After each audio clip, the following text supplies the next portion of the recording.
In this module, we will cover the distance alert use case. We're now looking at the MK UWB PC Shell architecture. If you recall from the MK UWB Toolbox app, this architecture is practically the same, replacing the MK UWB Toolbox block by the PC Shell. The setup is simple. The MK UWB Shield 2 and UWB Tag SR040 communicate through Bluetooth Low Energy and use UWB for ranging and the determination of angle of arrival.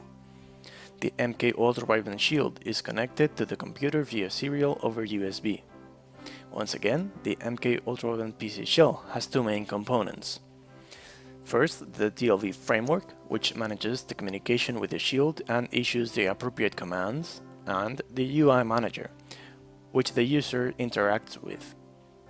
The TLV framework is responsible for carrying the commands through the serial channel to the MK UWB Shield 2 and for receiving the replies from it. The UI then presents the user with the relevant information through the command prompt and allows the user to issue commands to start and stop the use cases. Now that we know the basic architecture, let's see what we can do with it. The distance alert use case example provided as part of the MK UWB kit showcases how customers can easily implement contextual applications based on proximity using UWB technology and NXP Trimensions UWB ICs. This use case is ready to be run in two ways, using the MK UWB Toolbox app for Android or using the MK UWB PC Shell for Windows PCs. As in the case of the mobile app, we will shortly demonstrate this example for the MK UWB Shell for desktop computers. Now let's see how it works behind the scenes. The PC Shell is an application layer program that calls APIs from the MK UWB SDK to run the selected scenario. The host device in this case is the computer running the MK UWB PC Shell, and the MK UWB Shield 2 is running the distance alert application, which calls APIs from the MK UWB library. The communication flow looks like this. When the distance alert application is first started on the MK UWB Shield 2 here, then the MK UWB library is initialized, and the ranging notifications are enabled using the MK UWB setConfig call. Then the application calls the start detection function to listen to nearby tags through BLE and start ranging with them as soon as they are found. Keep in mind that there is a limit of 5 concurrent tags performing ranging at any given time. This call takes 3 arguments here, which will be covered in detail later on during the demo. For now, just notice that there is a policy input parameter, and more on that later. When tags are detected, the MK UWB library generates a notification, includes the device information, distance, timestamp, etc. Finally, the application looks at the current distance measurement to detect the area that the device is in, and finally this information is served to the user through the TLV framework on the MK UWB PC Shell. The communication flow for the UWB Tag SR040 is quite similar, but there are some key differences. The first is that the tag does not interface with the host system, but rather goes through the MK UWB Shield 2. Furthermore, the UWB Tag SR040 doesn't need to present the user with the current area it's on. It simply manages its LED color based on the distance to the shield. The communication flow looks like this. When the application is first enabled, the MK UWB library is initialized and the ranging notifications are enabled using the MK UWB setConfig call. Detection of anchors, which is another name for the shield, is started from the MK UWB tag with a call to MK UWB start detection. Then the MK UWB shield tells nearby tags that the distance alert use case is active by advertising it over Bluetooth Low Energy. This triggers the application on the MK UWB tag accordingly. When anchors are detected, the MK ultrawideband library generates a notification including the device information, distance, timestamp, etc. Finally, the tag manages its LEDs to indicate the current area based on the distance to the shield. So let's now have a closer look at the code itself. The distance alert use case runs as a simple state machine that leverages the MK ultrawideband library easy-to-use APIs. The code used for this application is located in the path MK ultrawideband SDK folder, app, anchor, distancealert.c. As you can see in the distance alert start function, we first make the call to start the detection of tags. It has 3 arguments, so let's see what they do. BLE and ultrawideband detection detects devices over Bluetooth Low Energy and automatically starts an ultrawideband session if they match target type and target policy. The MK ultrawideband library will report detected devices by forwarding events of the type MK ultrawideband range data to the application layer. Then, type tag. This argument indicates the type of device that we are looking for. In this case, we're just interested in receiving notifications from nearby tags. Finally, policy all is an argument that allows the user to filter devices according to a blacklist or a whitelist policy. In this case, we're not enforcing any policy as we want to hear from all nearby tags. The distance alert stop function simply stops the detection when the user ends the use case, and the distance alert send notification function towards the forwards the relevant data received from the ultrawideband events to the PC Shell to be finally presented to the user. On the right you can see the compute area function, which simply works out in which of the 3 areas a specific tag is according to its distance, the thresholds and the hysteresis value. We'll see the ultrawideband tag side of the code in just a moment during the demo. And now that we know how it works, we can run the distance alert use case with a deeper understanding. To run the demo test cases on the MK ultrawideband PC Shell, you first need to locate the zip file that came with your SDK, right-click it and extract all. Then shift and right-click to open a new PowerShell window here. We now need to install pre-requirements of the Python libraries needed. To do that, write this command python-m pip install -r requirements.txt.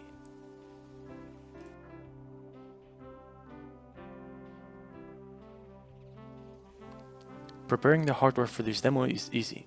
Simply take the antenna board and attach it to the MK UWB Shield 2, pressing firmly to ensure good contact.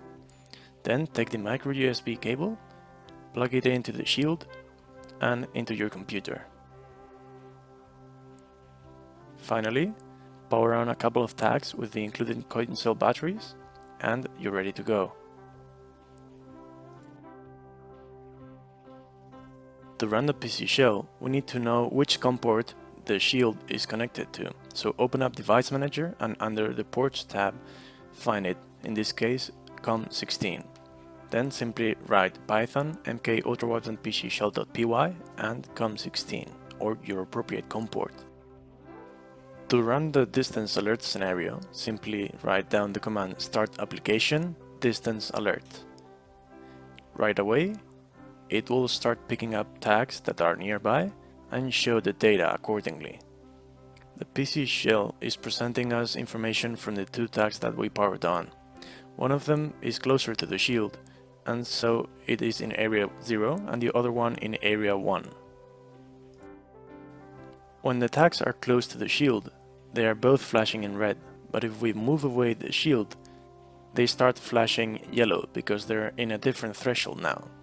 If we move back this one closer to it, then it starts blinking red again. When you're ready to end the application, simply press Ctrl+C and you'll stop the app. It's now time to have the hands-on session. What are the steps you need to take if you have a different application scenario?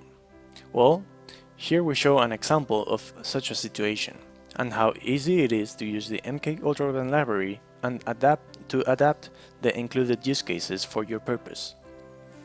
Let's say that you need to guarantee a safety radius around a point in an industrial or a medical environment. You will need to establish a danger zone with a safety perimeter around a piece of machinery or a patient, for instance. In that case, a single hard threshold with an attached alarm is all you need.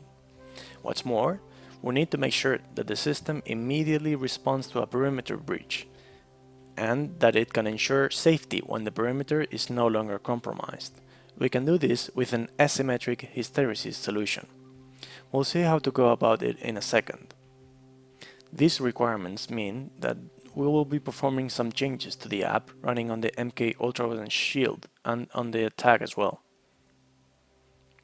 Let's see how easy it would be to implement this use case using the distance alert demo as a starting point.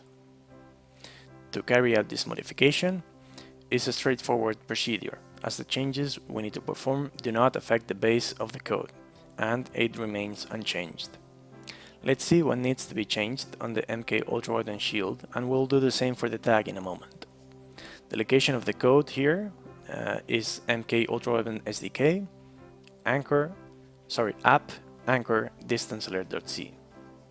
First, we need to adjust the thresholds for the desired safety radius and the hysteresis value.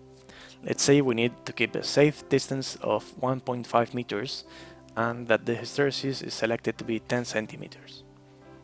Second, we just need to change how the reported area is computed. Because we only have one area now, this is just a simplification of the general case that we had earlier. If you just started the case and we are in no area, the hysteresis doesn't come into play and the threshold rules the current area. Then, if the device is in Area 1, the danger zone, we'll exit to Area 2, the safe zone. If the distance is greater than the threshold plus 2 times the hysteresis, this ensures that we turn off the alarm when the device is really out of the danger zone. If the device is in the safe zone and the distance is smaller than the threshold minus the hysteresis value, then we will be inside the danger zone. Notice the hysteresis asymmetry here, which means that it is easy to enter the danger zone but hard to exit it. So now let's see what needs to be changed on the tag side. Note that if we were to run the example without modifying the MK tag side, the PC Shell will still report the correct areas as defined in the Shield side, we just did, but then the LED alerts shown in the tag wouldn't match, as they would still exhibit the same behavior as before. We just need to coordinate the new thresholds so that the tag flashes its LEDs accordingly. The location of the code we need to adapt for the tag is MK UWB SDK, app, tag, tracker and distance alert, both the header and source files.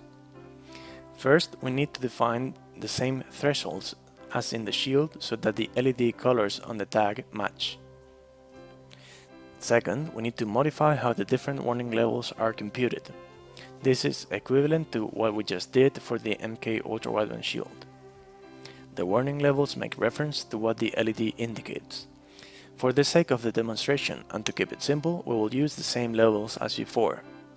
This means that we'll only be using warning level 1 to indicate safety and warning level 3 with the red color to indicate that we are in the danger zone.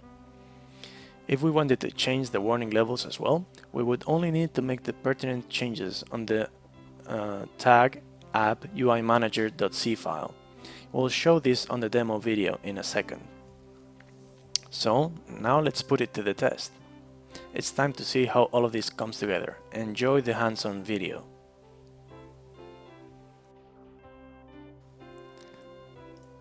Okay, so let's now see how we should modify our code to adapt it to our new scenario. But before we do anything, let's see how it works as it comes right now. So in the project root, you can find the app folder and you can find the tag and the anchor folders. Right now we're gonna focus on the shield or the anchor. And here you can find the distance alert.c source file. So let's just open it, and right away you can see here the definitions in centimeters for the two thresholds and the hysteresis value. So 1 meter, 2 meters, and 15 centimeters. So actually the code for this use case is not very complex, thanks to the APIs exposed by the MK UWB library. Here we can see first the init and init functions. We can have a getter for active, and then right away you can see the start function. We just make a check, seeing if it is initialized, and we just call the MK UWB start detection function. Here we're right away gonna establish ranging sessions with the devices that we find over BLE, Bluetooth Low Energy. We're gonna find tags of all types, and we're not enforcing any policy, so no whitelist or blacklist for now. And we just set the state for running. Then we can see the stop function. Same checks apply, and then we simply call the stop detection function. So that's really simple. We have next the send notification function, which just wraps the information of BLE name and distance and so on into a TLV, and that is what's sent to the PC Shell. So that's what the user gets to see over at the computer. And here we have the main, let's say the main function, which is the compute area. So as this is a hysteresis setup, we first need to initialize it. So before having any measurements, we're in no area because we don't know our past state. And then we have the three areas and the combinations to transition to one or the other. Okay, so let's get started. What we need to do first is define the threshold value. So because we only have two areas, the safe zone and the danger zone, we only need one threshold. So we can just get rid of this one, we're not going to use it. And we can set the threshold to 1.5 meters and the hysteresis value to 10 centimeters, let's say. Okay, then we can scroll down to the compute area, and okay, here it's going to be much simpler. We can straight away get rid of the area 3 case. We're not gonna have that. And here in the initialization, okay, we only have two cases, so it's area 1 or area 3. So we can simply get rid of this one. Oh, sorry, area 1 or area 2, I meant. We can get rid of this. Great, so if we are within the threshold, we are in area 1, otherwise we're area 2. What can happen if we are in area 1? So that's the danger zone. So if the distance is longer than the threshold plus, let's say, as we mentioned before, 2 times the hysteresis value, then we exit out to area 2. As you can see, we don't need that, so we can get rid of all this and move to area 2 if this condition is met.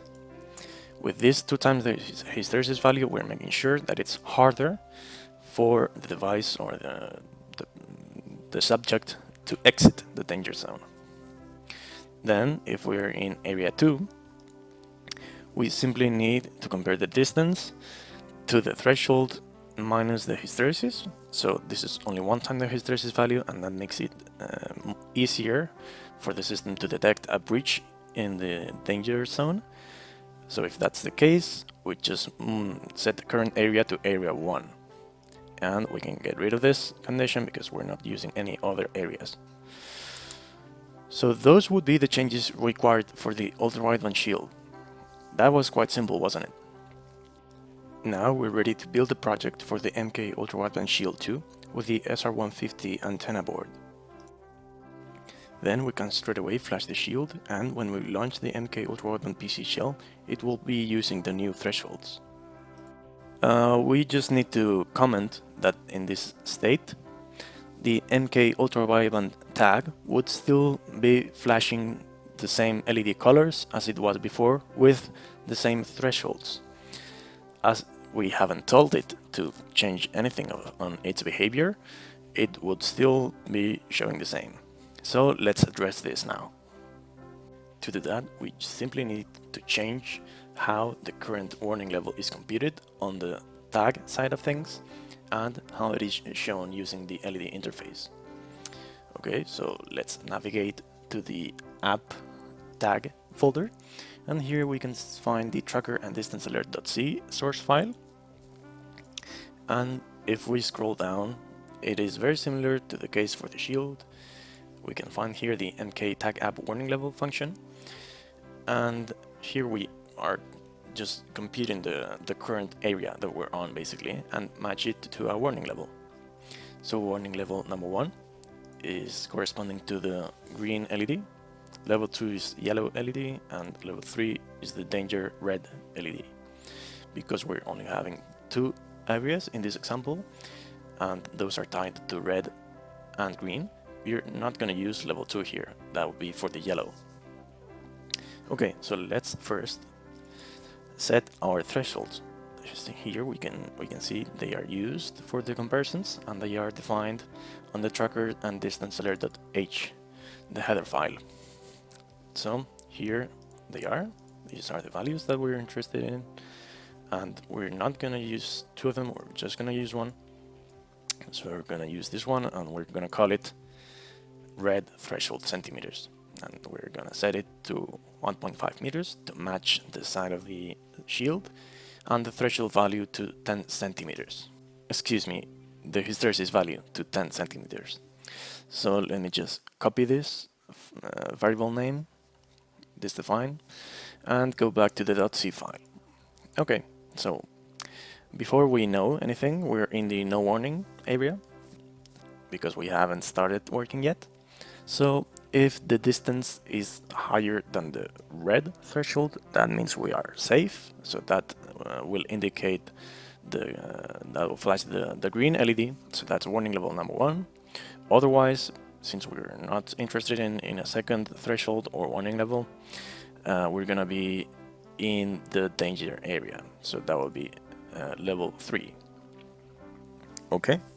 Now we're gonna see what happens between those states, the transitions, if we are in level 1 or 3. So let's just remove level 2, because we are not going to be in level 2 ever in this example. So if we are in level 1, it can change to warning level number 3.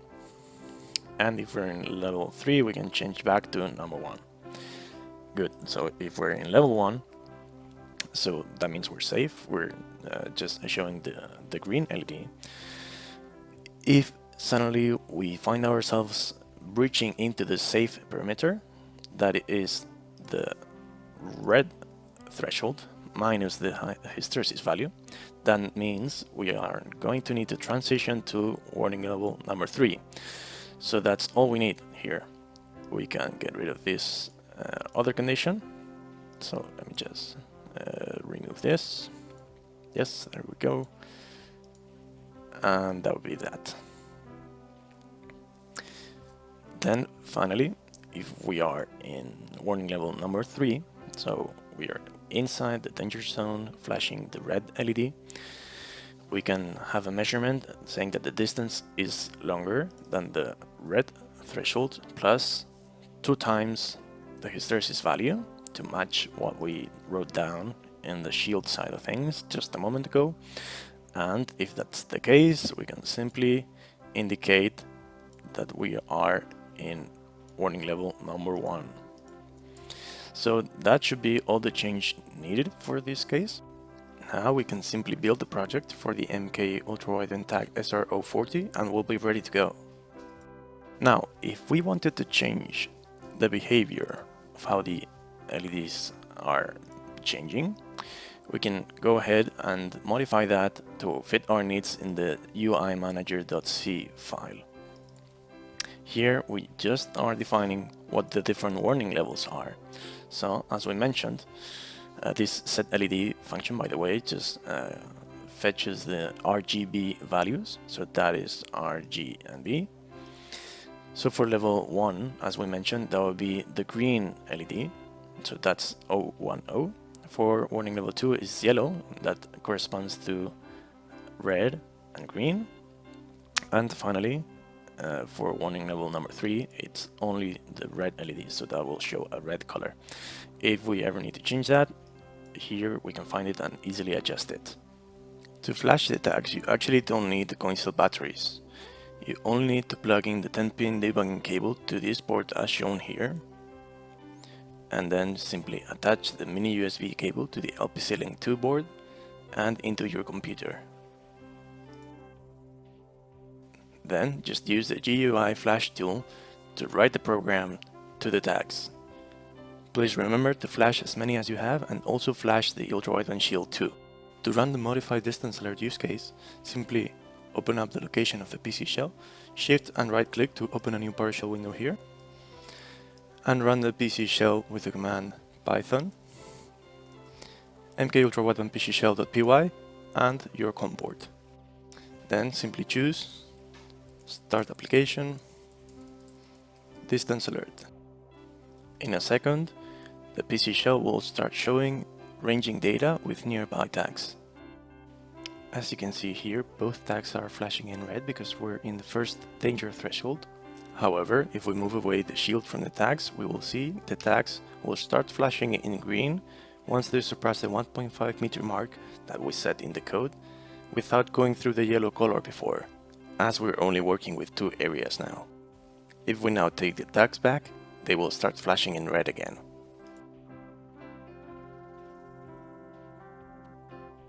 To stop the execution of the distance alert use case, simply press Ctrl+C on your keyboard and the app will stop.